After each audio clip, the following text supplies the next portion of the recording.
I call this Love Your Enemies a Hard Thing to Do. From the 6th chapter of Luke, verse 27, Jesus says just boldly, love your enemies, do good to those who hate you, bless those who curse you, and pray for those who abuse you.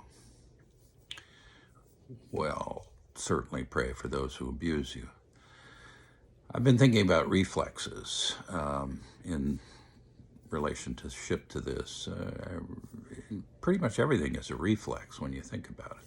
Our language, the words we use, is reflexive. We stand, we sit, we move. Those are reflexes. There's a lot of different reflexes involved in living. And, you notice things like I have a dominant right hand. I'm 76 years old, so I'm thinking about the possibility of a stroke, so I'm starting to use my left hand to do things. It's not very good. Its reflexes are poor compared to the right hand, but it is, they're there. Well, there's a major reflex in us in dealing with enemies, and that is fight or flight. Fight, stay, or flight is technically what it is, but mostly it's fight or flight. Those are reflexes that have been bred into us, literally. Our hunter-gatherer brain, the brain we have, is about 100,000 years old, and it's been modified slightly since then, but not much. We're really hunter-gatherers living in mass societies, so we can adapt. We adapt usually using culture. But Jesus is saying something specific here. He's saying, at least as I'm thinking about it, he's entering into that fight or flight reaction that we have to enemies, and he's saying, think about it. Be conscious of what you're doing. Love them. He doesn't have to say you don't have to like them. He says love them, and loving them means what? Well, that's interesting.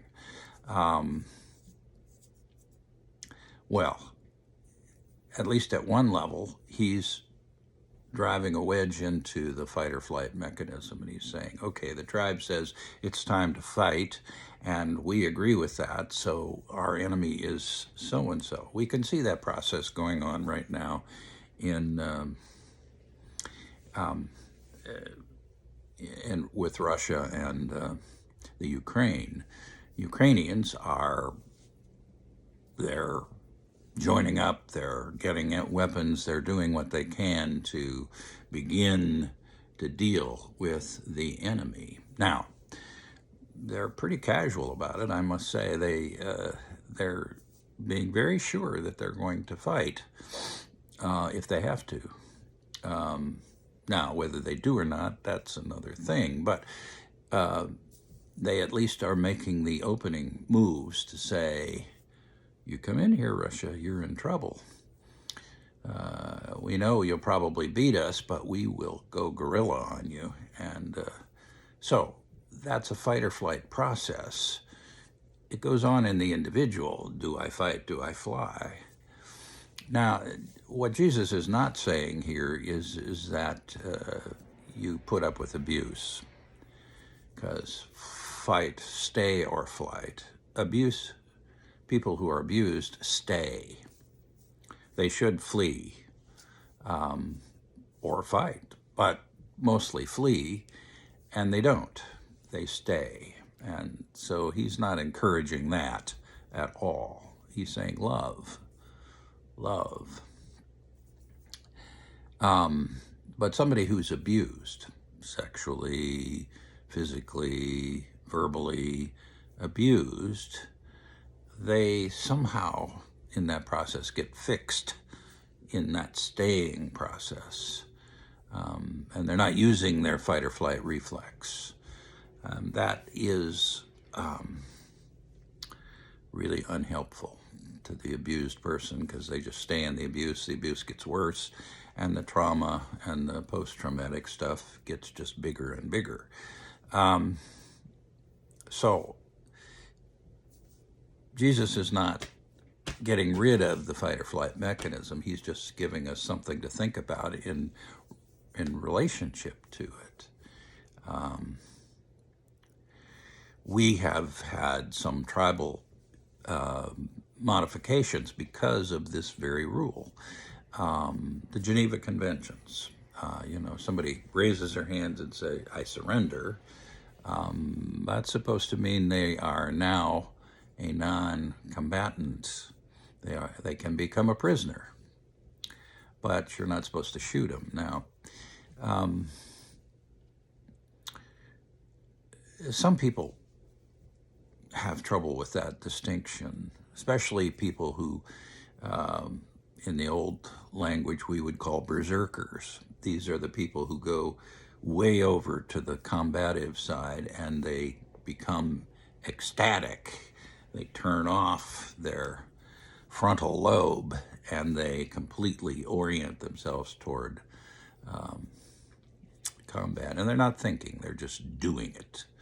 And those people, when somebody raises their hands, may not really discern that surrender is possible.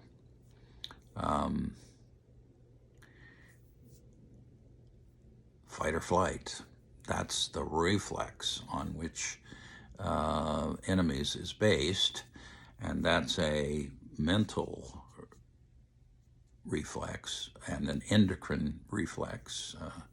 Your adrenals clear out and you get full of hormones that make you want to fight or flee. Either one you can do with the adrenal response. But love your enemies. Love your enemies. Well, think about that this way. I was watching the Pacific. My dad spent time in the Pacific. He was in Guam, Saipan, and Okinawa in World War II. And he used to say, the Marines were always the first in, and he used to say, when the Marines told you some area was clear, that meant they couldn't reach out and touch a Japanese. Ho, ho, ho. But it was true. The Army had to mop up the mess, and the mess took quite some time, especially in Okinawa. Anyway, I'm watching this, the Pacific. It was like the first major engagement that this small group of First Marines had, and they were attacked all night with banzai charges. And in the morning, they were near the beach, and there were all these dead Japanese on the beach. And so they were going through, seeing if any of them were alive, and going through their things. They found,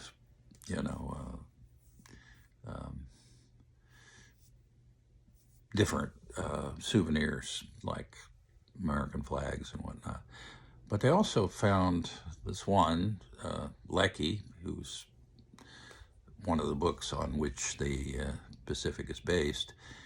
He finds a photograph of a wife and a child in the pack of a particular Japanese. In that process, he realizes they're just people. They have families, they have children. They're just people. Now, the Japanese had their special cultural traditions like Bushido, and they were pretty savage toward their enemies. Anybody who was defeated was shamed as far as they were concerned. So it was fair game to mistreat. Hadn't really heard about Jesus saying, love your enemies. Pretty much true. But nevertheless, they were people. The ones who were there on the beach. They were a little bit fanatical people, but they were people nevertheless. And there weren't many prisoners in that group because they were pretty much all shot down. Anyway, it's a drama. It's not the real life. But Jesus says, love your enemies. He goes on to say, turn the other cheek. He's basically saying, be real slow to enter your aggressive, combative self. You don't run away, but you don't savage the other person right away. That's not your first response. The loving response is not to go right to combat. Well, we have enemies. It just is part of life. And we're to love them, which means to see them, in some sense, as human. And when they surrender, they are no longer a combatant. Hard thing to do in the throes of being shot at. Hard to do. Well, that's it. Love your enemies. Hard thing to do. That's from Luke 6:27. Anyway, enjoy your day.